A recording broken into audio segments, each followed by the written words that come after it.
Muchas gracias por estar aquí. Vamos a hacer las cosas de la mejor manera. Le aprecio mucho esta oportunidad.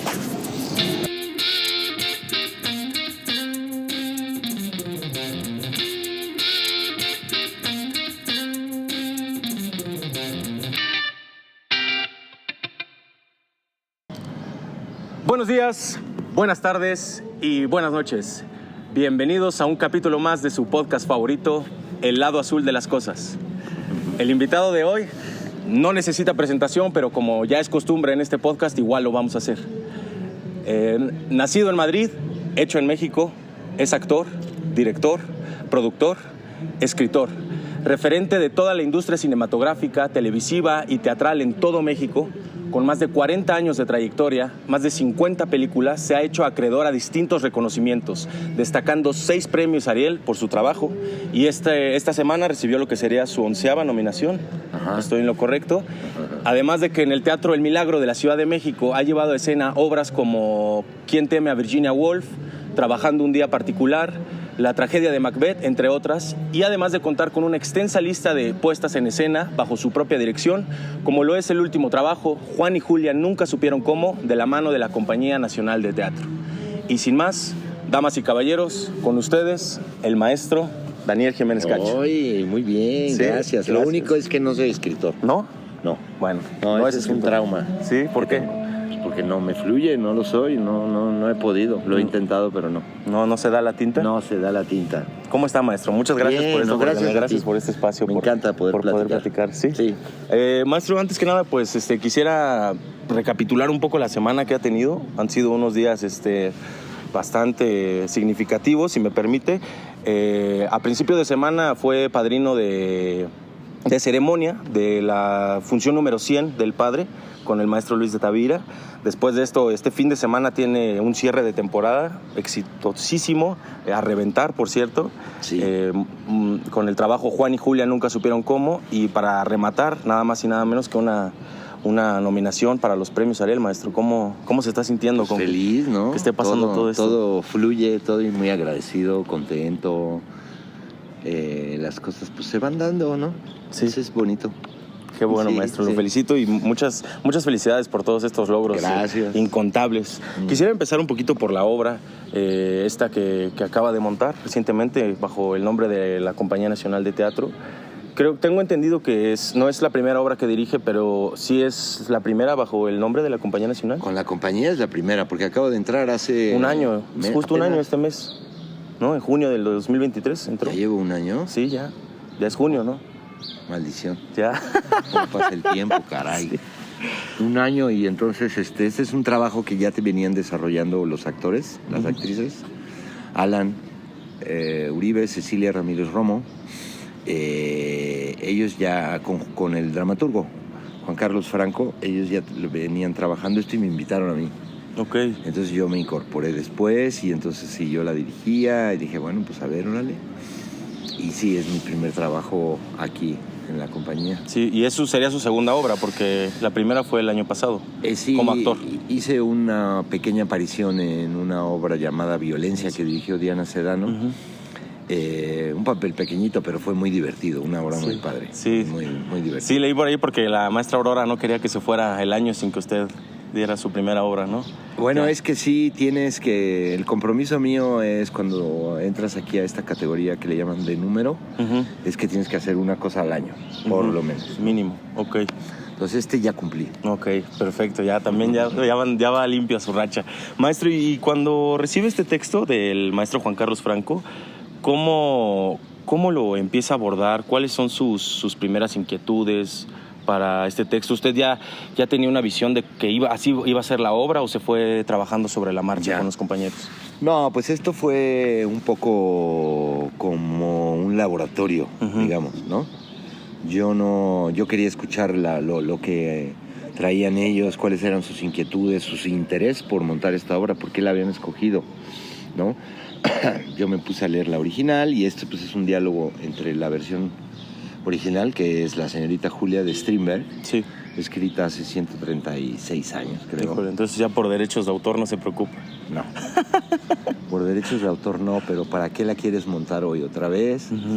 Entonces, ¿por qué la escogieron ellos? Entonces, pues sí, Quería estar como muy sensible a las inquietudes de ellos. Y mira, de por sí yo trabajo muy así, no... Yo creo que yo trabajo muy en el laboratorio, sí tengo algunas ideas, pero más bien todo es producto de lo que vas, de la dinámica del trabajo. No soy un director de tengo una idea y así se va a hacer.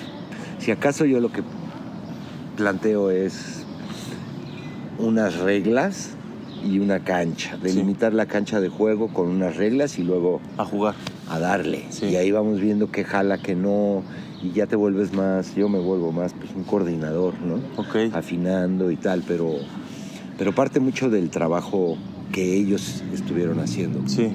Uno provoca cosas, pero luego es lo que te dan. Sí, se fueron complementando a la par. Sí, a mí me gusta trabajar así, o sea, pienso que los actores deben ser creadores, no son empleados o gente a la que dices, haz esto, hazle así. Ese es mi estilo, ¿eh? Sí, ejecutantes, ¿no? Pues no, para mí deben ser creadores. Sí, maestro. Oiga, y sobre todo el texto, a la hora de empezar a afrontarlo con el equipo de actores, yo le quisiera preguntar, desde su perspectiva, la obra como ya está hecha, ¿qué relación le ve usted con el naturalismo, por ejemplo, maestro? Pues no me clavo mucho. Fíjate que yo no soy tan... no soy intelectual, ¿no? Ni razonador. Como que todo mi contacto con el teatro pues es más físico, Sí. Emocional. Entonces, pues sí, medio entiendo que es realismo, naturalismo. Y yo digo, ¿te llega o no te llega? Sí, no hay de otra. Y no era la ambición acá de Strindberg, que era como en su momento luchaba contra tanto convencionalismo que había. Sí. Un teatro más el de su época, de telones pintados, de realidades, ¿no? Con unos estilos muy pues desgastados, convencionales. Y él, a partir de Ibsen, él empiezan a tratar de que la vida aflore. Allá adentro. ¿No? Entonces a eso se le llama realismo. Luego, como el siguiente paso era, más real que la realidad. Naturalismo, ¿no? Hoy en día para mí ya esas categorías, pues, nos sirven un poco para platicar. Sí. Y entender qué, pero pues en esa época, fíjate, esta obra es antes de Freud, o sea, todo el mundo inconsciente, lo inconsciente, eso pues, se conocía poco, o era el mundo místico, esotérico, o la locura, pero como tal no, y ese fue un intento que hicimos en la obra, ¿no? De traerlo a través de la otra criada, Cristina, abrir la puerta a ese mundo inconsciente que está ahí, hay grietitas en el texto original, sí, pero que pues no se abordan, es como que nosotros lo ampliamos. Yo, por ejemplo, el prólogo es muy interesante, te recomiendo que lo leas, el prólogo que escribió Strindberg a la obra. Sí. Donde pues eso es lo que ve, su afán es como que la cosa sea verdadera, real. Dice, ¿cuándo llegará el día de que la protagonista o el protagonista pueda decir su texto más importante de espaldas al público? ¿Entiendes? Todo era en proscenio, muy declamatorio, muy así, ¿no? Entonces ahí le hicimos un homenaje, hay un texto cerca del final, donde la señorita Julia dice, pues yo no sé quién soy. Soy mi padre, soy mi madre, yo no tengo una identidad propia. Pues eso lo dice muy de espaldas, en claro homenaje a él. Entonces, y en claro homenaje a él, pues lo que hacemos nosotros es tratar de darle pues verdad. Digo, ya sé que es una palabra, si quieres luego platicamos de eso, porque ¿qué es la verdad? Sí, no, nos podemos indagar bastante al respecto, pero entrada, ¿existe? Sí, ¿existe? Para empezar. Pero quiero decir con esto más bien el compromiso de los actores, cómo trabajan, ¿no? De qué se están nutriendo. Entonces, ¿esto qué quiere decir? Pues que signifique algo de búsqueda profunda, ¿no?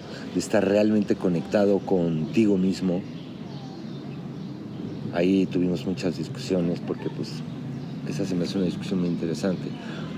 Sí estás presentando algo para que sea visto, pero también tú debes estar, yo pienso, debes estar conectado contigo mismo, haciendo una cosa para ti mismo. Sí. En cuanto tú te pones a actuar hacia afuera para los demás, para mí la cosa se echa a perder. Sí. Te desconectas de la verdad de la ficción. Sí. ¿No? Pero a la vez lo estás haciendo para ser visto. Sí.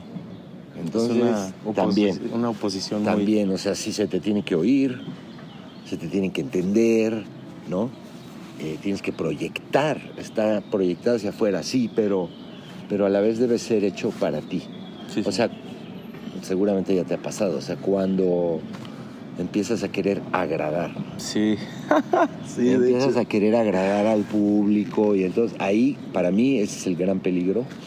Sí. Y se pervierte la cosa. Entonces, este ha sido el entendido de cómo trabajamos aquí. Quizá a eso nos referimos cuando hablamos o queremos hablar de verdad, que es el nivel de conexión que tienes contigo. ¿Y qué significa cada noche volver a pasar por ahí, ¿no? Hasta dónde llegaste. Eso es un diálogo muy personal, ¿no? Sí, con técnica y con tiempo, pues vas aprendiendo a que se te oiga, se te vea. Y ya te olvidarte de eso, ¿no? Sí, ¿qué tan a fondo quieres llegar, ¿no? En ti mismo, y que no se contamine también el trabajo por estar al pendiente de cómo me va a ver, si le va a gustar mi trabajo. Si se rieron de mi chiste, si ya vino mi mamá y qué va a decir. Eso ya que empieza a contaminar todo. De hecho, ahorita que voy terminando el semestre, mi maestro de actuación, Ricardo Rodríguez, de hecho, que tiene una obra ahorita ahí, en ese teatro. Claro, sí, con Diana. Sí, Barracuda. Barracuda. Sí, así es. Él es mi maestro ahorita de este año. Y terminando, pues ya en su conclusión fue que quería explorar conmigo una parte de, pues esto, de que me dejara de estar preocupando por el afuera, que ¿ves? Sí, podía llegar a cosas interesantes. ¿Qué tal el día que me deje de preocupar? Van a ser el doble de interesantes, que conecte más coincido conmigo. Con esto. Sí, señor. Entonces ese es el nuevo reto que tengo este semestre para explorar muy bien, trabajo. Que lo tengas claro y digas voy sobre eso. Sí, voy de lleno. Oiga, maestro, y entrando un poquito más en esto que platica de las espaldas, dar la espalda al público, la disposición, yo le quisiera preguntar, ¿de dónde parte al principio del montaje las ideas específicamente de la disposición del espacio, del escenario, el juego de luces, ese juego tan específico de luces que tiene la obra, y, por ejemplo, los efectos de sonido, los efectos que hacen un ambiente, una atmósfera afuera? Sí, eso funciona a la perfección. Entonces quisiera preguntarle de dónde sale la chispa inicial de ese. Eso yo creo que sale del texto original, que siempre hay una fiesta. Sí. Afuera hay una fiesta. Sí. Y llegan ecos y llegan voces. En la versión original hasta entran. Ellos no están y entran unos trabajadores ahí de la finca y dejan un desmadre. Y luego extendí esta visión de afuera como el afuera que es la sociedad, el afuera que te ve, que te juzga, que está opinando, ¿no? Que te determina. Sí. Y que entonces ahí sí, qué tanto ellos están actuando con respecto a un afuera, sí. ¿no? Entonces dije, esto pues en sonido se puede explorar, ¿no? Esta idea. Sí. También esta cosa que me llama mucho la atención en la vida, como de la sincronicidad, que de repente tú y yo estamos platicando de algún tema y se oye una canción que coincide, ¿no? Y vino de allá. Sí. Entonces es ese tipo de cosas que se cruzan, que no entendemos bien, casualidades o no crear. Y como Rodrigo Espinosa, el que hizo el diseño, me entendió perfecto y dijo, perfecto, ahí te va, ¿no? Excelente. La luz es producto, creación absoluta de Patricia Gutiérrez, que ella la diseñó. Ella, lo que pasa es que se va a todos los ensayos que puede, está súper presente todo el tiempo, va viendo cómo evolucionamos. Sí. Para cuando pasamos al teatro, ya tenía todo concebido. Wow. Y luego lo empezamos a ver y wow, pues a mí sí me impactó. Me impactó mucho la sutileza, cómo va virando de una cosa a otra, casi ni cuenta te das. No. Muy fino trabajo. Sí. Luego, la disposición, yo siento como que quizás es lo que más me gusta a mí, o sea, poder estar cerca del escenario. Creo que hace tiempo que yo no hago algo que esté así a la italiana, con el escenario allá y acá 400 personas. Siempre me ha gustado esto. La cercanía. Entonces pensamos, pues sí, pongámonos en el escenario, que la gente esté alrededor. No, pero sí hubo una razón conceptual de cuál es la mejor disposición que va a reflejar la sensación del afuera. Sí, como un cierto encierro, ¿no? Pero dentro de un círculo más grande, sí, por así entonces entre decirlo. todos platicando dijeron, no, pues es arena, es alrededor, es 360. Sí. El afuera está en todas partes, de a mí para acá, para allá. Entonces dijimos, bueno. Pero luego ya negociando con el espacio, pues ya no fue factible hacerlo. El 360. El 360, ¿no? Entonces fue casi todo, pero... Casi, sí. Sí, de hecho, como espectador... Pero esa es la razón por la que se hizo así. Sí, funciona muy bien, maestro. Justo como dice, los ruidos, que un ruido para ahorita, la coincidencia, signifique algo en este momento para nosotros y venga de por allá o me haga voltear para allá. Eso se buscó. Eso se hace sentir. Hay momentos que sí. Sí, a mí me tocó estar sentado del lado derecho, justo por donde entra uno. Entonces, de acuerdo. Sí, me tocó estar así de que... volteando a ver qué. Sobre todo cuando entra también la señorita, fueron artilugios excelsos, maestro. Muchas gracias. ¿Le parece si caminamos un poquito? Sí, claro. Adelante, para estirar las piernas. Y maestro, con esto de esta última obra que está haciendo, bajo el techo de la Compañía Nacional de Teatro, ¿cuál fue su mensaje vital para esta obra? Digamos, ante la sensibilidad teatral del público, por ejemplo. Pues mira, yo creo que deben haber varios, pero había uno que a mí me inquieta mucho, que es como estos problemas de clase, la lucha de clase, de género y de raza. Sí. Como esta lleva 130 años que se escribió la obra y son temas que siguen ahí. Sí. O sea, que no se resuelven. Sí. Entonces, hay que añadirle acá en México como el racismo, que eso en la obra original, pues no. No entra.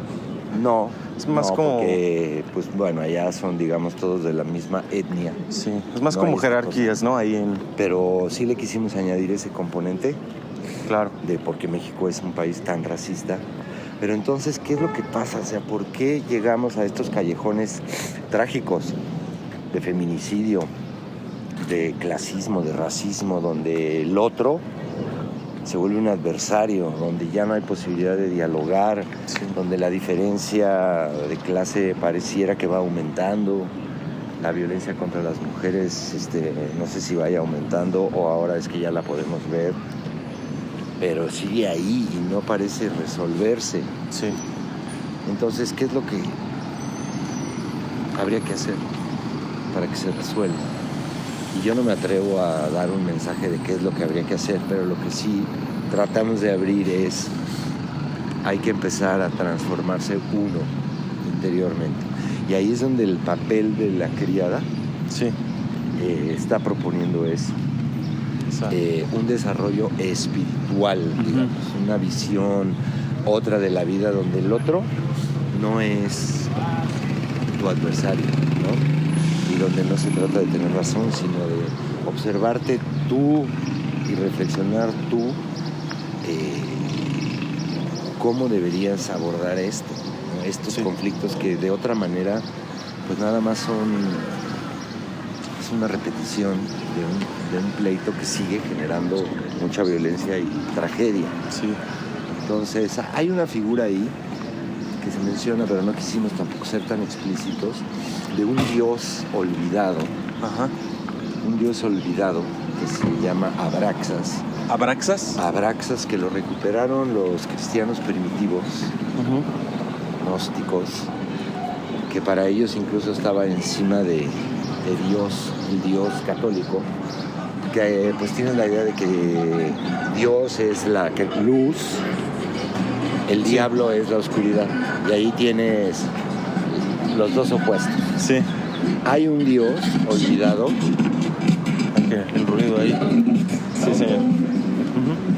Hay un Dios olvidado que se llama Abraxas, que representa la unión de contrarios.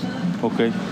Que eso se dice muy fácil, pero no es tan fácil de comprender. Ya desde Entonces dijimos, bueno, nos acercamos a esta deidad, ¿no? Diciendo, pues a ver, hay aquí la posibilidad de resolución de un conflicto cuando pensamos en la unión de contrarios. Y bueno, lo llamamos que nos protegiera, que nos iluminara, pero es una cosa difícil de comprender, ¿no? Sí, no se puede andar con juegos ahí. No, y es difícil de entender. Unión de contrarios suena fácil decirlo. Sí. Pero bueno, hay una imagen, por ejemplo, donde se puede entender eso como un árbol. Como un árbol hunde sus raíces en el subsuelo, en la oscuridad, y cómo a la vez está dirigiéndose al sol. Sí. Y es un ser único, en un mismo... un solo ser, y tiene los contrarios en una sola que produce frutos, que tienes es eso. Sí. Pero pues es como una metáfora, como una aspiración. Entonces creo que bueno, pues sí nos abrimos la puerta de la señorita Julia cuando empieza a preguntarse estas cosas, ¿no? De su identidad y de quién soy, entonces qué hay más allá. Ahí vemos como una posibilidad, ¿no? El desarrollo espiritual puede ser una alternativa y una solución. Sí. Claro que como es tragedia, eso lo quisimos respetar, ¿no? Y ella pues termina suicidándose, aunque no quisimos que el suicidio fuera. No sé, ahorita cuéntame tú si eso llegó, que el suicidio no es un fracaso de vida, sino al revés, es una realización, es una elevación. Como una elevación, sí, justo. No sé si eso llegó. Sí llega, porque pasa por tanta crisis, se ve tan apretada, llega un momento donde ya está debajo de la mesa destruida, y en ese momento hasta parece que mediante eso que hace se abre, se libera, respira. ¿Sí? Sí. Pues esa era la idea. Qué bueno, maestro, que sí. No, sí llega fuerte y claro el mensaje. Y maestro, con todo esto también le quisiera preguntar para ir, ¿el venado tuvo algún significado para Mira, usted? el venado es una idea que tuvo el dramaturgo, de meterlo. Luego ya el uso que le dimos ya fue como entre todos, un poco. Volverlo una cosa cotidiana, como pues de cacería, ¿no? En una finca que pues se caza un venado, se destripa, se va a guisar, se va a comer. Sí. Entonces... Como la rutina, parte de... Sí. Pues es un poco arbitrario. Pienso que puede significar muchas cosas, ¿no? Para mí significa como la violencia del patriarcado, ¿no? Sí. Un poco, como matar, es como pues matar algo sagrado, ¿no? Y destriparlo. Algo bello también. Sí. ¿No? Pero creo que ahí pues cada quien va a ver qué le dijo. Sí, no sé. sí, es una imagen. Le dijo. Sí, también, porque No sé, pudo ¿a ti haber qué sido te nada más un pasó? venado. Pues fue una imagen muy fuerte, la verdad, no podía quitar la atención desde que llega ya sabes que algo va a pasar con ese venado. Y va pasando a la par de lo que va sucediendo, o sea, no, todo es simultáneo, todo es al mismo tiempo. Y la verdad la imagen final fue la que más me sorprende, porque parece que todo está limpio, pero tiene todo menos de limpio ese La lugar. imagen final. Sí, ya con el venado acostado, la estufa limpia. Sí. Hay toda una evolución en el espacio, en lo que ha pasado en los personajes, pues claramente. Entonces sí se me hizo una imagen muy fuerte, la verdad. Y de hecho escuché una señora saliendo, ya aquí subiéndome al coche, que venían juntas platicando y muy padre, pero yo no recuerdo nada del venado, no, yo tampoco, así decían. Entonces sí como que les... No recuerdo qué habrá querido decir. O sea, yo creo que de la obra original. Como, como el elemento agregado. No, pues no. No, pues ¿cómo se va a acordar si no había nada? Pero para mí funcionó muy bien. También me trajo este salvajismo que pues el hombre tiene, ¿no? Es en su naturaleza todo el tiempo. Sí, y es como un salvajismo, pues, normalizado. Sí. Autorizado. Así es, maestro. Y con esto que ya nos encontramos en las instalaciones de la CNT, nos teletransportamos. Maestro, todo esto que está dirigiendo una obra, lo está, ¿cómo lleva a la par? Que ahora, si estoy bien informado, estamos a poco tiempo de que comience a dirigir su ópera prima. ¿Cómo está pasando esto? ¿Qué elementos toma de estas experiencias y las lleva a la realización cinematográfica? ¿Cómo está Bueno, experimentando todo esto? Todo suma. Todo suma, quizás aquí lo que más suma y lo que más, porque es una cosa que se sigue aprendiendo, son los procesos de las actrices, ¿no? Y actores. Uh-huh. Cómo lograr detonarles, cómo lograr hacerlos sentir bien, en confianza, creativos. Porque pues de eso pienso que se trata todo. Sí. No creo que se trate de... Creo que ya lo dijimos, pero sí. no, para mí no se trata tanto de que hagan lo que tú quieres, de imponer, sino de que estén absolutamente creativos, plenos, seguros, confiados, luminosos, sí. ¿no? Y eso pues, sigues aprendiendo, ¿no? Y cometiendo errores y decir, no. En fin, esa parte pues sí me la voy a llevar a lo que sigue. Uh-huh. Ya sabes que en el cine hay bastante menos tiempo para poder profundizar. Ahorita estoy en etapa de ensayos individuales, así por cada quien. Es un proceso muy diferente. Yo pienso que en el cine, yo como director lo que puedo hacer es garantizar, trabajar, preparar para que el día de la acción, de que arranca la filmación, nos vaya bien. Pero ahí sí ya no tienes mucho control. Yo pienso que el casting ha de ser tal vez el 80% de la chamba. Y ya luego es así como de... Sí, dejarse llevar. Vámonos. ¿Qué haces previamente? Pues tener un entendimiento de la escena, que no haya dudas de ese tipo, de pero de dónde venía, pero por qué, qué pasó, pero cuando le dice, pero tal. Que haya eso, generar un lugar de concentración, de confianza. Para mí es muy importante porque luego en el cine de repente es tanta la cosa que hay que mover que se genera un caos tal que se pasa por encima de la actuación. Sí. Entonces todos gritan, mueven cosas. Entonces eso yo sí puedo hacer como director, decir aquí silencio, concentración, los celulares a 15 metros de la cámara, generar ese tipo de condiciones, yo estar muy seguro de haber preparado qué quiero hacer, haberlo comunicado con los actores. Yo, por ejemplo, sí estoy preparando todas las secuencias, sí. O sea, diseñadas, cómo quiero que se vea. Es muy Pero luego viene la realidad y luego viene lo que te digo, la colaboración de las actrices y actores. Sí. Entonces yo me lo imaginé así. Pues es un punto de partida, una provocación. Sí. ¿Y ustedes cómo se...? No, pues sí, pero espérate, pum, pin, a ver, negociamos, lo enriquecemos. Sí. Eso lo mira el fotógrafo, camarógrafo. Y dice, ok, así va a estar. Entonces vamos a hacer esto. Y luego ahí empieza un diálogo también. Lo que yo quiero hacer es una cosa muy continua, lo más continua que se pueda, que significa un diálogo muy cercano con la cámara. ¿Entiendes? No es ponte ahí tan y luego nos volteamos y veo tu reacción, sino que es una cosa que va a ser de un acompañamiento muy así, ¿me entiendes? Y ahora te doy la vuelta y cuando volteas te sigo y luego eso es una cosa muy coreográfica, que tiene que haber mucho entendimiento entre el camarógrafo y las actrices y actores. Esa es mi idea. Sí. Esa es mi idea, pero la realidad seguramente me tiene... Le tiene preparado otras cosas. Varias sorpresitas. Sí, pues ¿no? es que así es el cine. Así es. Y es ese momento que ya pues traes tu preparación y luego hay que dejar que suceda, ¿no? Y pues a ver, y pues buena suerte, amigo.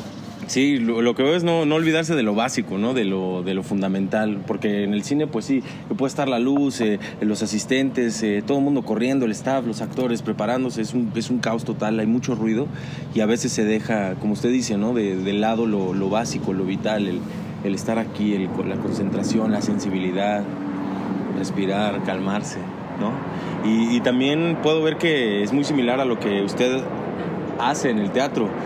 la cercanía, está buscando una cercanía, ¿no? Mediante, pues sí, planos secuencias, que eso puede que le sorprendan o no, pero también va a ser parte de su reto, ¿no? De este nuevo reto. Pues sí, creo que esa es una manera de generar empatía, contacto.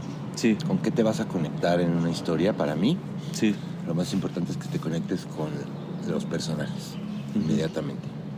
Hay muchos estilos, hay muchas maneras, hay historias que no están fundadas en que te conectes tanto con el personaje, sino que tienen una trama. Una trama complejísima, un thriller, un policíaco, una historia de robos. Sí. Bueno, se vale. Otro, claro, por supuesto, pero que no descansan tanto. Al final siempre, siempre descansan en eso, pero el acento no está puesto ahí. El acento está en lo extraordinario de la anécdota, ¿no? A mí lo que me interesa, lo que me importa, pues es más bien entrar. Porque mira, es la historia de una periodista. Sí. Y a mí no me interesa hablar de todo el contexto de violencia y explicarlo. Que la rodea. Porque siento que se conoce. Pero bueno, el afán de esta película es más bien entrar al interior de la periodista. ¿Qué le pasa a ella? Muy profundamente. ¿Por qué se dedica a esto? Sí. ¿Por qué puso su vida en riesgo? ¿No? ¿Cuáles son realmente los motores profundos que la llevan a, ¿no? Entonces he platicado con muchas periodistas, en fin, es un tema pues muy rico porque cada quien lo aborda de una manera particular. Hay muchas que no saben por qué. Es como una vocación de, bueno, pues porque nos gusta buscar la verdad. Y una inercia, ¿no? Que hay más ahí adentro, ¿no? Porque pues también así somos en la vida, no todos nuestros actos sabemos por qué los hacemos, ¿no? Sí, no, la mayoría del tiempo no. Entonces esa es la averiguación de esta película. Sí. Entender los motivos profundos, ¿no? Es una periodista a la que le ha pasado de todo, muchas tragedias, la cárcel, amenazada. Dejemos que pase. Pausa, amigo. Pausa, café.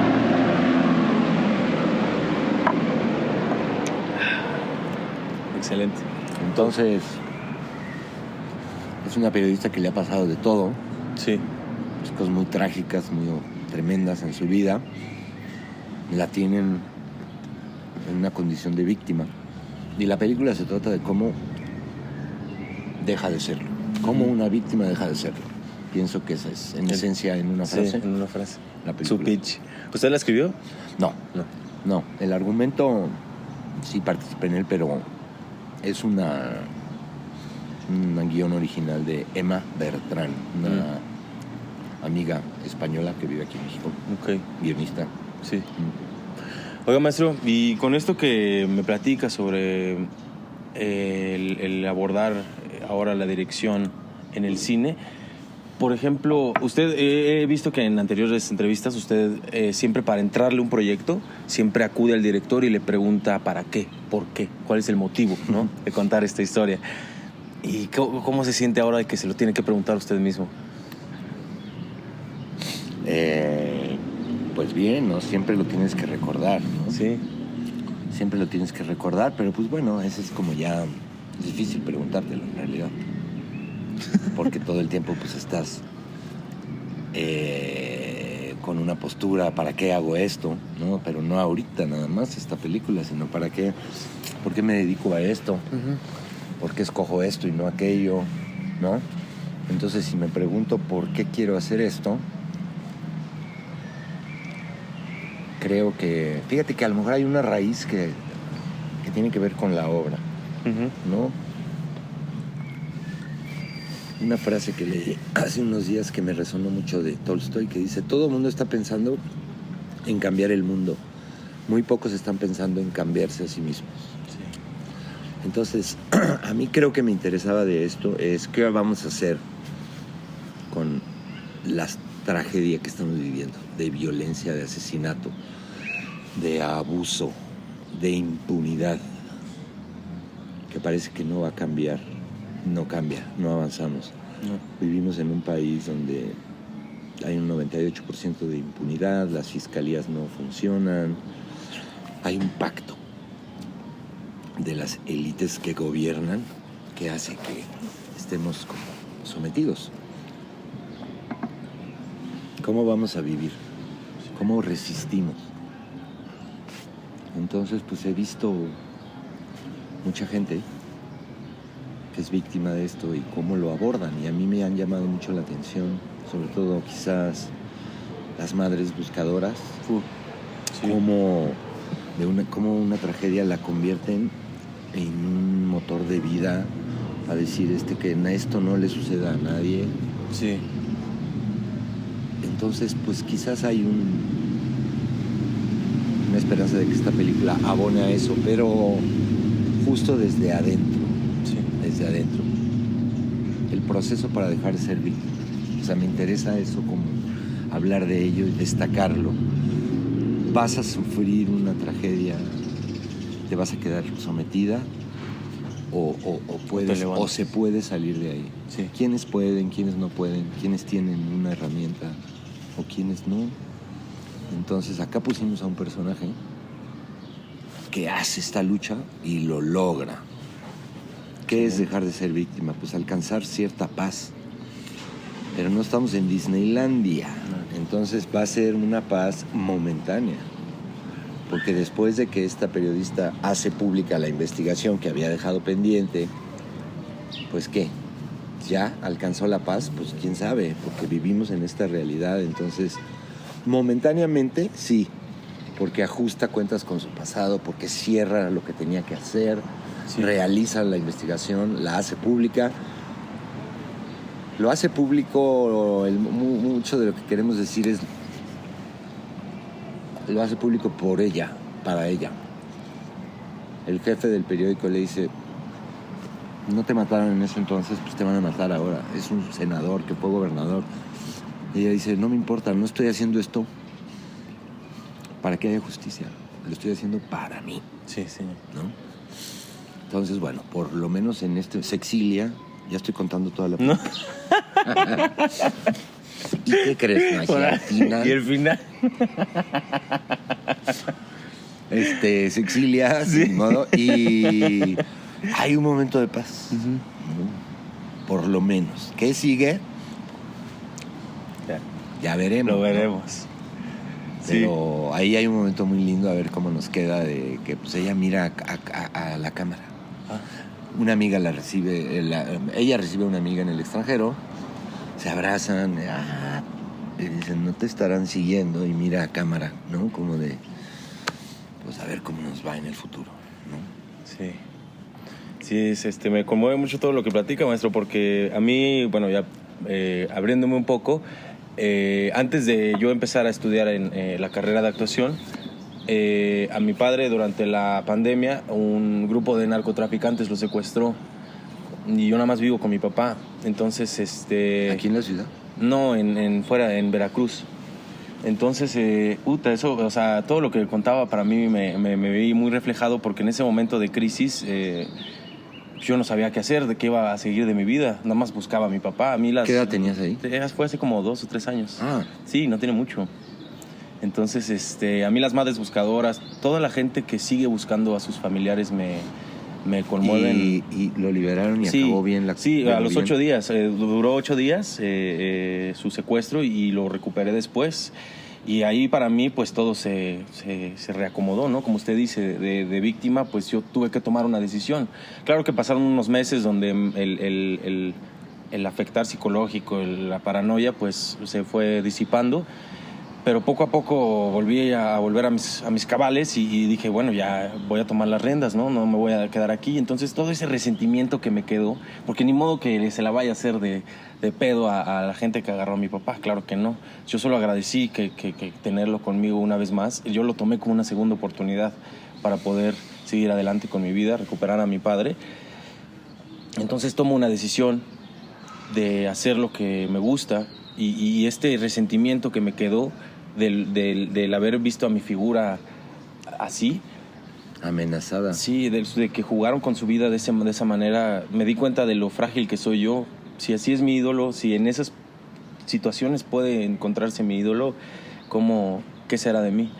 Entonces todo esto lo tomo y digo, pues solo me queda ir hacia adelante, ¿no? Hacer todo lo que voy a hacer en la actuación, en el teatro o en el cine, como si fuera la última semana de mi vida, así como lo tuvo mi papá. Entonces evolucioné ese sentir. Y bueno, pues o sea, no fue una experiencia grata, pero me siento agradecido. No, pero ahí empiezas a procesar y a convertirlo en algo que te da fuerza y hasta sentido. Sí, coraje. ¿No? Entonces, sí, voy para allá. Sí, señor. Entonces sí, me puse, a partir de ahí me calmé, dejé a un lado la paranoia. Wow. Y me fui como toro, así, pues no puedo detenerme. Me enseñó muchas cosas eso. Y tristemente se tiene que aceptar. Es en el lugar donde nací, es en el lugar donde vivo. Es la realidad. Es la realidad que estamos viviendo. Es la realidad. O sea, y yo lo veía antes y yo me veía lejano. O sea, que a esa situación. Y hasta que no me sucedió...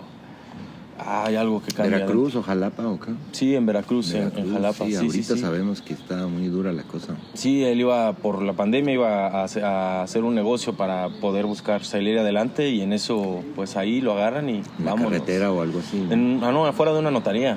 De hecho, sí estuvo bastante extraño y le quitaron muchas cosas, pero pues ahí quedó y fue mi papá también, híjole, pues le vio la cara a la muerte, porque no eran asaltantes de segunda, no, sí era gente muy pesada. Peligrosa, pesada.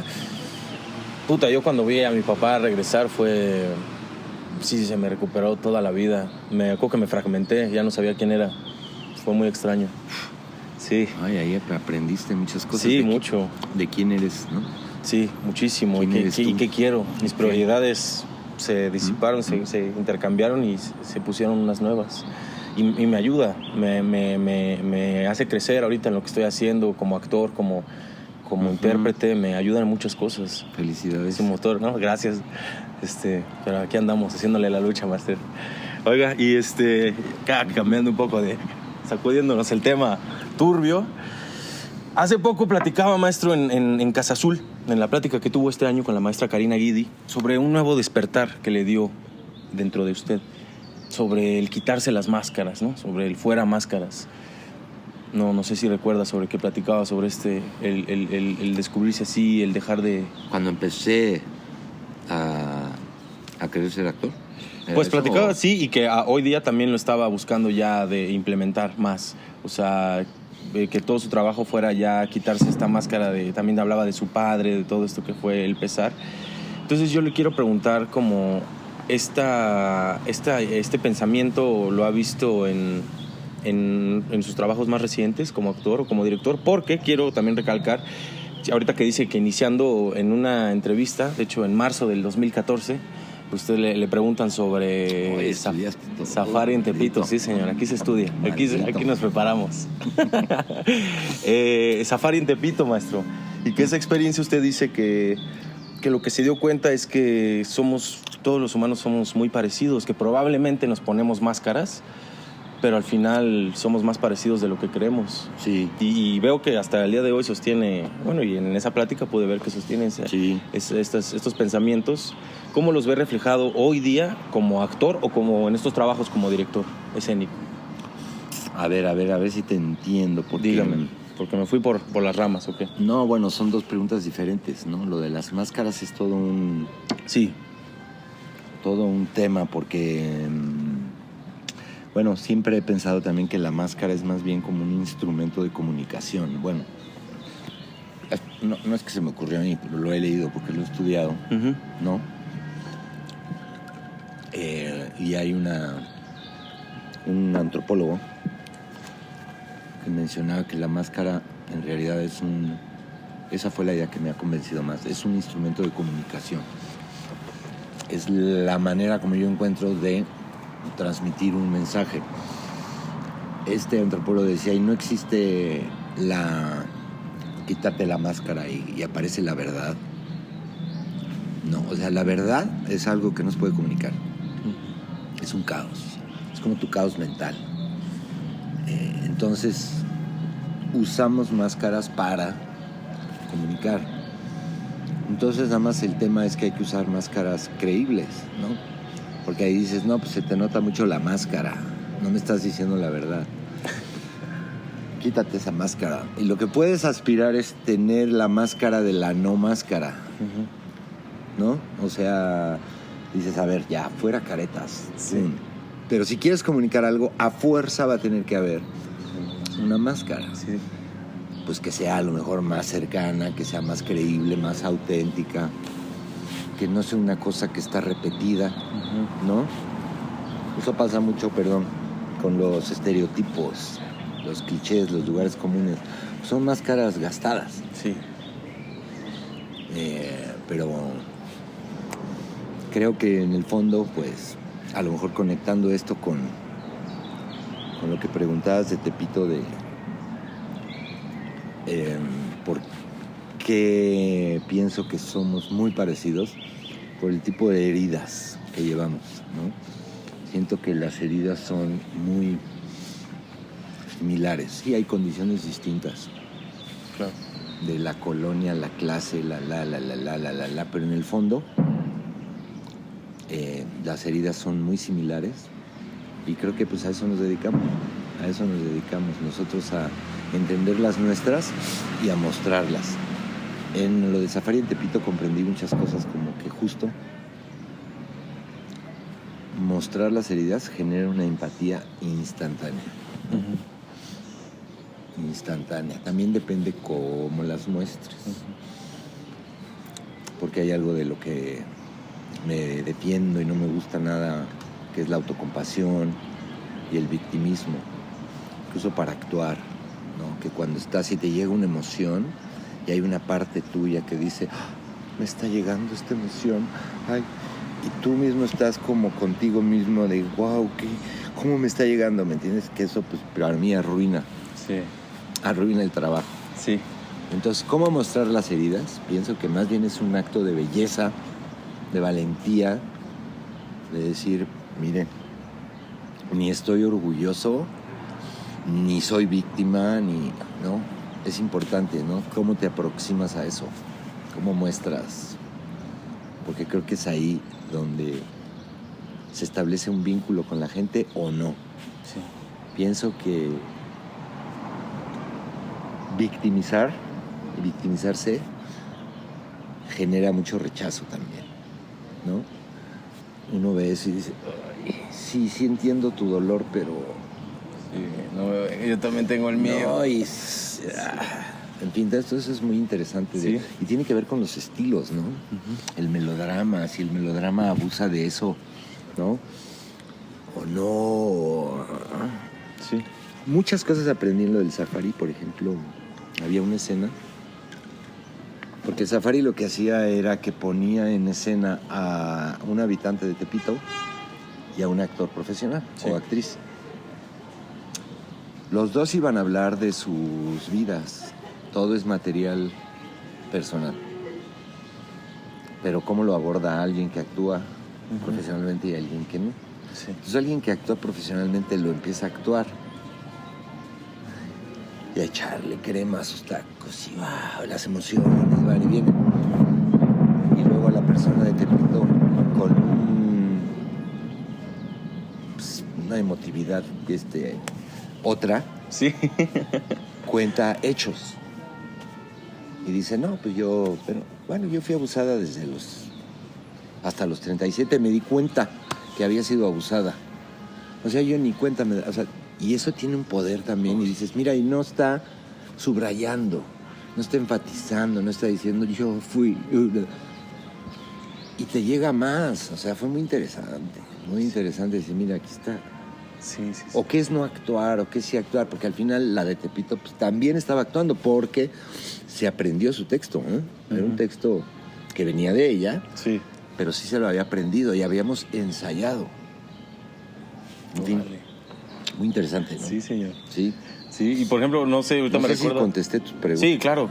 Sí, no, yo también me paso de no, espero no estar divagando. No, vamos. Así son las pláticas. Así es. Navegando. navegando juntos, maestro. Ahorita que menciona esto de Tepito, me recordó, por ejemplo, no sé si ha ido a estas juntas de Alcohólicos Anónimos, por ejemplo, donde hay como un podio y cada uno va pasando a contar nada más su verdad. Y hay unos me han que contado de más. muchos amigos que han estado ahí. Uh-huh. Con mi hijo que dirigió una obra, él era alcohólico y se metió un mes a un anexo. Sí, Entonces me ha contado. Sí, supe que ha sido de sus trabajos más entrañables a nivel personal, el trabajar con su hijo. Me contó lo que significa. ¿Por qué te acordaste de eso? Lo que significa subirse ahí, empezar a hablar y ahí abajo una cantidad de gente que está así de... Honestidad, puto. Sí. Háblanos de ti, cabrón. Sí, inventándose la madre. O sea, güey, fuera careca. Sí, justo. Me acordé de eso porque, pues sí, fue un tiempo... Eso es bueno. Sí. Sí. Gracias, maestro. Pues tuve... ¿Tú pasaste por ahí o qué? Pues un familiar muy demasiado cercano a mí y yo era muy chico. Entonces él pasa por este proceso y dicen, es que estás muy morro, tienes que entender cómo funciona la mente de tu familiar. Cómo, o sea, está padeciendo esto. Claro, no puedes juzgarlo, no puedes verlo de afuera si vas a estar tan cerca de él. Entonces hay algo que sí, así como ellos son Al-Anon o algo así, es Alatín. Codependientes. Y luego Alatín es... Alatín de jóvenes, como de mi edad. Yo tenía como 12 años, estaba muy chico. Entonces yo iba a eso y yo al principio para mí era tedioso porque no lo entendía. Pero ya conforme iba yendo más, como que ya agarraba el modus operandi de la situación, entendía un poco más y me disponía a escuchar al que pasara enfrente y ya empezaba a ver una verdad, una cantidad de soltura, también con las groserías incluidas, pero era parte de, y eso me empezó a llamar mucho, cómo soltaban tanta... Pues sí, como una confianza de... Auténtico. Sí, como de verdadero. Años. Y yo era gente que nunca había visto en mi vida. Entonces, también... Pues digo, estaba muy chico, no lo podía procesar del todo, pero sí apreciaba eso, lo veía como que me estaban dando algo al final. Que aprendías de eso. Sí, ¿no? Sí, y por eso me acordé ahorita que... Pues de ahí al teatro ya hay poca distancia. Sí, cuando se aborda así, con esa finalidad, pero yo creo que esa es una de las grandes finalidades, ¿no? Sí. Del teatro. Sí, maestro. Muy bien. Tienes mucho material tú para... Gracias. Saludcita por el café. Salud. Gracias, maestro. Mucha material para dedicarte a esto, ¿no? Sí, ojalá que funcione. Con el objetivo claro. Sí, como que esa fue la última cereza del pastel. Ya, a ejecutar, a hacerlo. Basta de esperar, ¿no? Maestro, entonces para seguir esta plática, con esto que está llevando a la par, quisiera preguntarle un poco de esta última película, La Familia, con Rodrigo García, ¿cierto? Esta la filma yo creo que el año pasado aproximadamente. Sí. ¿Cómo fue la experiencia de filmar esta película? ¿Cómo recibe el texto? Y cuando lo recibe, ¿cuál es su reacción ante esta nueva piel que está a punto de encarnar? Pues andábamos, estaba yo por ahí por Los Ángeles y pues, él vive allá, había pues, como amigos comunes y me dijo, mira, tómale esto, y lo leí y me gustó mucho porque creo que lo primero que conecté rápidamente fue con mi papá. Y ahí pues hay mucha historia, ahorita te la voy a contar, pero fue que conecté con mi papá, una especie de patriarca autoritario, pero que tiene la capacidad de dialogar, cambiar, moverse de sus certidumbres. Y entonces me encantó, ¿no? Me sentí muy familiar, muy cercano. Yo tengo 4 hermanas, también pues que tienen finalmente bastante poder, ¿no? En la familia. Igual en esta película, ¿no? 3 hermanas que son las que parten el queso. Entonces, pues eso me atrajo. Eso me atrajo mucho. Lo de mi papá, que es para mí muy interesante, es que yo tuve muchos conflictos con él, como que era una persona muy autoritaria, ¿no?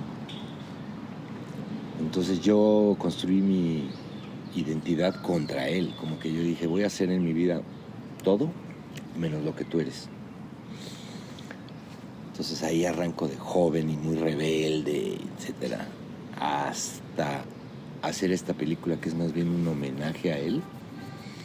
Hay un trayecto muy interesante para mí, o sea que me da gusto haber pasado por todas esas etapas y hoy decir gracias, papá, gracias, ¿no? Con todo, lo que sea, lo de sí. Sí.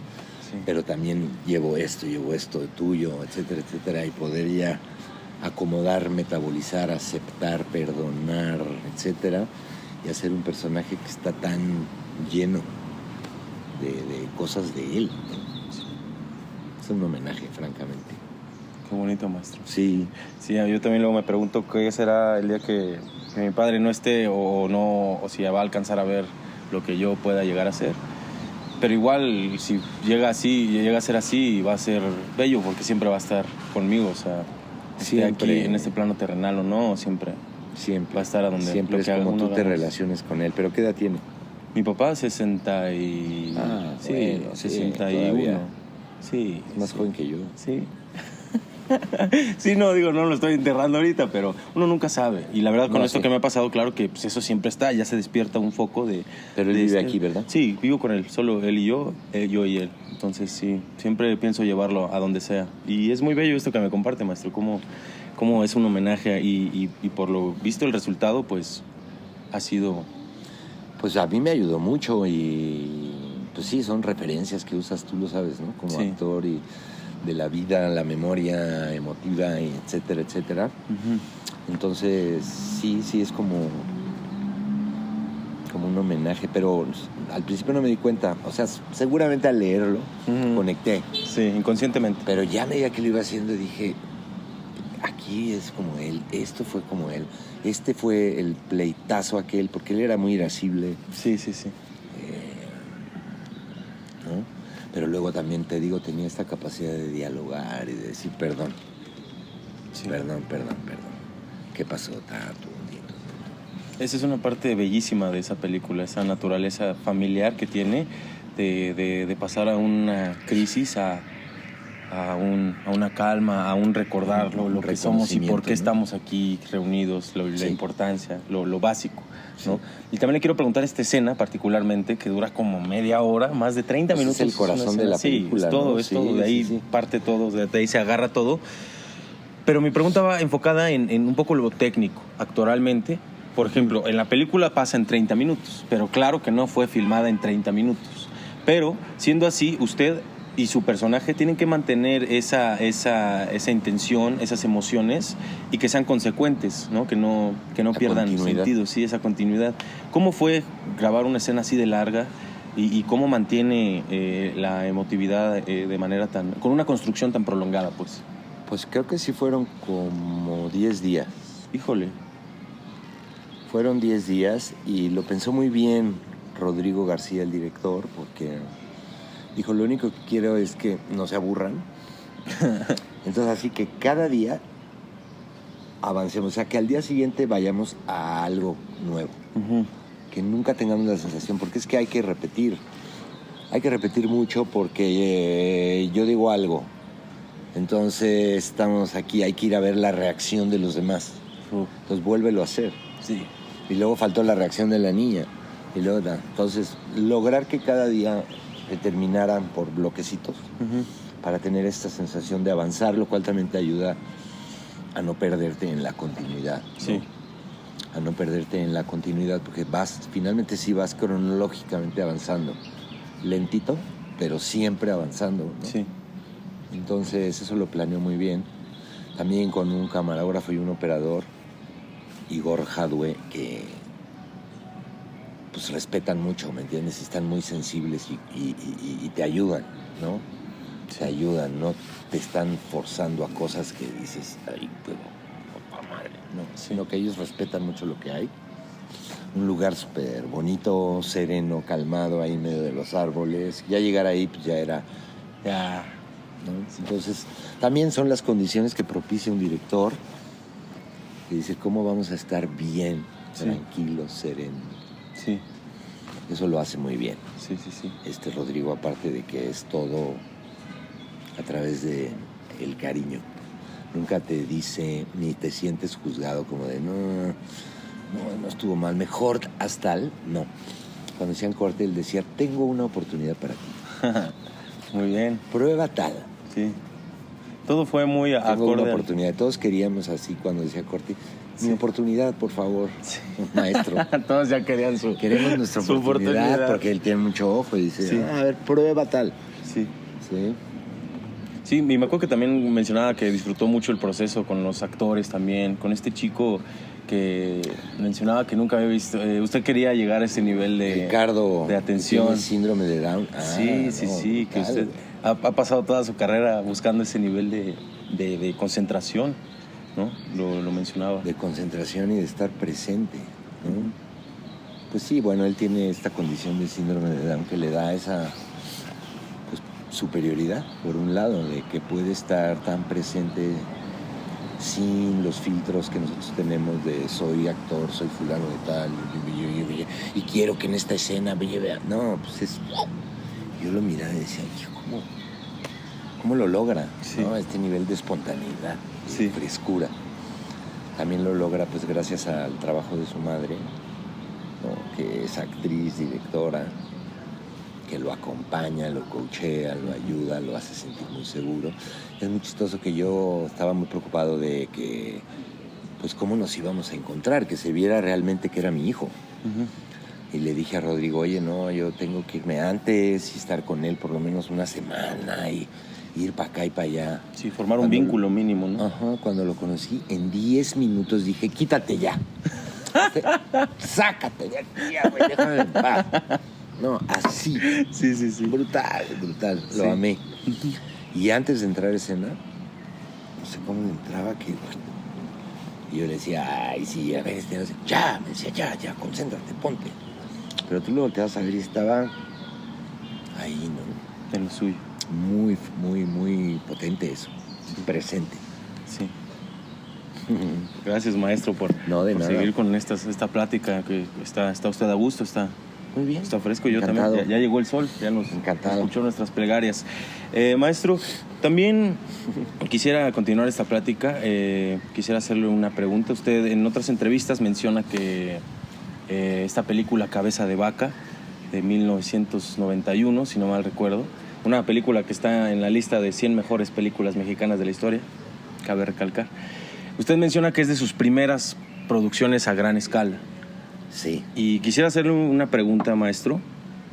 ¿Qué le diría el Daniel que entró por primera vez al set de Cabeza de Vaca al Daniel de hoy que está a punto de dirigir su ópera prima? Uy, qué buena pregunta. Tantas cosas. Sí. Tantas cosas. Porque sí son dos Danieles muy diferentes.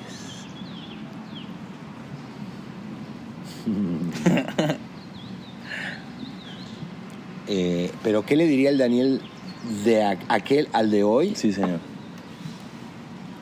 Estaría sorprendido. Pero es que el de aquel entonces tendríamos que hacerlo consciente. O sea, creo que le diría, no cometa los mismos errores que cometí por juventud. Sí.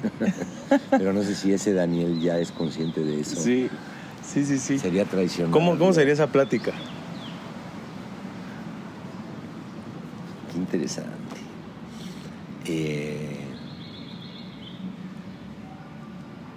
interesante, porque yo creo que habría una cosa de que el de hoy se siente superior al joven.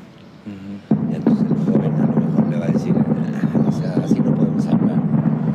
Sí. O sea, si tú crees que eres superior porque ya pasaste, ya me vi, ahí está así, chavo, ¿no? Pues como, pues sí, yo era como tú.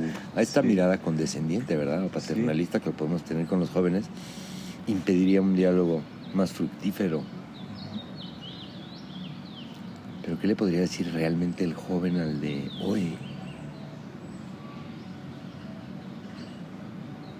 Híjole, esta pregunta sí me pone a pensar. No creo que pueda contestártela ahora. No se preocupe, maestro. Ojalá pueda pensar en ella. Porque solo se me ocurre el de hoy diciéndole Sí, claro. y comprendiéndolo medio paternalistamente de... Sí, pero se sorprendería de a dónde llegó. ¿Lo hubiera esperado en ese momento? No, tantas cosas han pasado que no. No hubieran entrado en la mente de... No, yo con lo que tuve que luchar de joven es con una autoestima bastante baja. Uh-huh. De no la vas a armar. Sí. No la vas a armar. No la vas a armar y entonces sí, ahí te das cuenta como ahorita eres tu peor enemigo. Sí. Eres el más eficaz para meterte el pie. Sí, te pones tus propias trabas. Entonces, sí, yo tuve que luchar muchísimo. Yo veía que a todos alrededor todo les salía tan fácil y yo tenía que trabajar el triple. Eso por un lado estuvo bien porque me hice como muy trabajador, ¿no? Uh-huh. De a meterle, a meter y confiar de que con mi carisma y acá vamos a llegar y ya triunfamos, no. Tenía que más, pero también siempre como, también llegas así, porque es un luchar. También eso con el tiempo fui aprendiendo, que dices, sí, seguimos trabajando, pero no hay una cosa en el fondo de no voy a poder, entonces le tengo que meter el triple. También ha sido muy bueno ya relajarse. Sí. Relaja y deja que pasen las cosas y vamos viendo. ¿Por qué le tenemos que poner desde antes? No creo que te salga. No creo que puedas. Y eso lo tenía yo muy metido. Sí. Sí, me puedo identificar, maestro. De hecho, hace 2 días me topé con un video, creo que del señor Federer, creo que era. Y platicaba en una tenista, universidad. ¿no? Sí, platicaba en una universidad que algunos nacen con talento, pero que todos tenemos que trabajar en él, sin importar qué. Entonces, y todos estos límites que uno se va poniendo, que uno se va, o sea, estas crisis que le da uno antes de si podré, no podré, estoy muy así, soy muy así, pues hay que también depositar cierta confianza en uno mismo, porque si no el tren no va a avanzar. Confianza, paciencia y trabajar en el talento arduamente. Trabajar, ¿no? Eso es lo que te puede quitar un poco la inseguridad, pero pues también el tiempo, que pasa el tiempo y mirar para atrás y decir, sí, ahí vamos, ya, tranquilo. Ayer estaba allá, ahora yo estoy aquí, algo es algo. Tranquilo, pero luego la mente sigue repitiendo. Sí. Pinches hábitos mentales que hay que sacárselos y decir, eso fue allá. Sí. Hoy no tiene por qué ser así, ¿no? Sí. ¿Y usted cómo cree que se desafanó, se liberó de esto que dice que tenía muy arraigado? Haciéndolo consciente, estudiando, terapeando, conociendo los patrones, ¿no? Reconociendo tus defectos, como también como puedes ser muy arrogante y muy prepotente. ¿Por qué? Pues porque en el fondo te sientes muy poca cosa.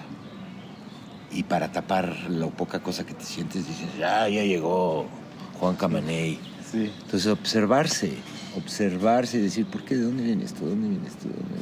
¿No? Y observarte ayuda mucho porque puedes empezar a detectarlo en este momento. Dices, ahí viene. A ver, respira.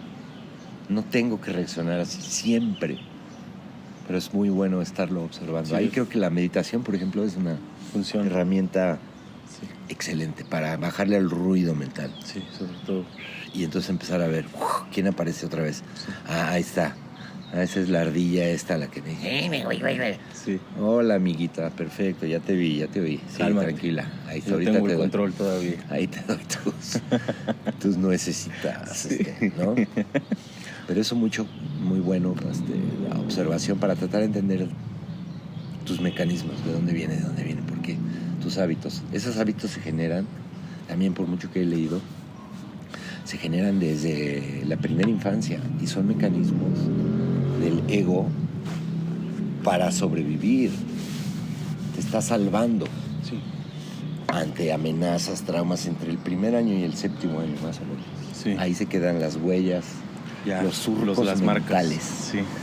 Y entonces luego los vas repitiendo, pero ya no estás en esa situación. Me pasó algo muy interesante en la pandemia, que es que estaba sentado ahí en mi casa y de repente pensé, siempre fui muy rebelde, como que la rebeldía fue bueno, es algo que ya había pensado antes. La rebeldía fue para mí un mecanismo de sobrevivencia. Y luego ese día pensé, pero ya sobreviviste. Entonces eso ya no lo necesitas. Sí. Fue como, sí, ¿verdad? Pero como es una cosa que has repetido y construido, se vuelve una identidad. Y ya no la necesitas, pero sigues ahí. Si ya sobreviviste, ya puedes pasar a otra etapa. Sí. Entonces eso fue lindo en la pandemia, como ir avanzando, no quedarse como yo soy así. Creo que eso es muy importante, ¿no? Sí. Más entender que la vida es un fluido y que tú no eres de tal manera. En cada momento estás... Y eso yo también creo que es muy bueno para ser actor, porque tu manera de actuar va a reflejar tu manera de ser. Sí. ¿Cómo ves la vida? En cada momento. Y si en cada momento tu vida va cambiando, tu actuación también va a ir cambiando. Y no vas a aburrir a tu público. Sí. De, pues ya lo vi, actúa siempre igual. Siempre ve el mundo igual. Ya me lo sé. Ya. Maestro, pues para ir buscando un cierre, unas últimas 2 preguntas, que siempre son una costumbre en este podcast. Para esta temporada vacacional, siempre acostumbramos a pedir al invitado un top 3, ya sea de películas o de obras teatrales, en especial sus favoritas. Si nos pudiera dar unas 3 recomendaciones. Que estén ahorita para irlas a ver. Sí, no, la de suyas, Okay. sí, en cualquier momento, sus favoritas. Pues mira, quizá mis favoritas son las que he visto y fueron por las que yo decidí Esas. dedicarme a esto. Un director polaco llamado Tadeusz Kantor, que trajo aquí una obra de teatro que se llamó La clase muerta. Eso me impactó tremendamente. 2 años o 3 años después trajo otra que se llamaba Bielopole. Muy fuerte. Para él era niño cuando la posguerra en Polonia. Y dice que pues, todo lo de él venía de jugar entre escombros, entre los residuos de la guerra y la muerte. Ese es el material de él, ¿no? Entonces eso a mí me impactó fuertísimo. Otro que se llama Lindsay Kemp, teatrista, bailarín inglés, que también hizo cosas muy transgresoras. Esta obra se llamaba Flowers, que nada más te voy a contar que se abría el telón y aparecían 5 hombres masturbándose, así, con música, ¿no? Dije, aquí está la onda. Sí, aquí es la movida. Aquí es la movida. Sí, señor. ¿No? De cine, así películas que me hayan... es que luego hay tantas y en cada momento alguna, pero por ejemplo, hay una de un italiano neorrealista, Ettore Scola, que se llama Nos amábamos tanto, Sí. ¿no? Que es un ajuste de cuentas entre las promesas de juventud y ya de grandes, qué pasó con todos los ideales. Sí. ¿Dónde quedó aquel joven luchador? Sí, como la pregunta de hace rato. El joven que me haría ir, ¿a dónde llegó? Mira, ya me estás ayudando. Sí, sí. ¿Dónde llegó aquel, no? Te encargué esto y esto y esto y tú de grande que traicionaste, Sí. ¿no? Y no siento haberlo hecho, fíjate, ahora sí podemos regresar a ese tema, pero siento que no, o sea, nada más le diría, a ver, sí, cálmate. Lo único que hice fue serenar, pero no creo haber perdido el origen y el impulso. Y de hecho es algo a lo que regreso. Sí regreso mucho, sí estoy muy conectado pues con el joven o con el niño incluso que fui, ¿no? Como que sí no siento haber traicionado. Es decir, estaba equivocado el joven, no. Lo que estaba era muy encabronado. Sí, eso sí. Entonces, podemos quitarle el enojo, ahora de adulto, y seguir con esas ideales y con esas luchas. Sobre la misma senda. Sí. Maestro, pues... acabo de ver una película que también me encantó. Dígame. Que se llama Zona de Interés, ¿no? La complejidad de cómo el humanismo, los deseos personales, la realización personal puede pasar por encima de lo que sea, porque tú justificas tu sobrevivencia, ¿no? Tiene que ver también un poco con Juan y Julia, cómo hay una realidad afuera que determina, no sé si la viste. Sí. Me pareció grandiosa. Sí, hay mucha conexión. ¿Listo? Vámonos. Listo. Pues así quedó. Gracias, maestro. Aprecio esta plática, esta oportunidad para poder demostrar aquí a la comunidad Casa Azul, a aquel que esté persiguiendo el sueño de la actuación, pues que nos pueda escuchar, platicar un ratito. Gracias. Saludo a todos. Muchas gracias. Esto fue Daniel Jiménez Cacho, el maestro. Le agradezco esta plática.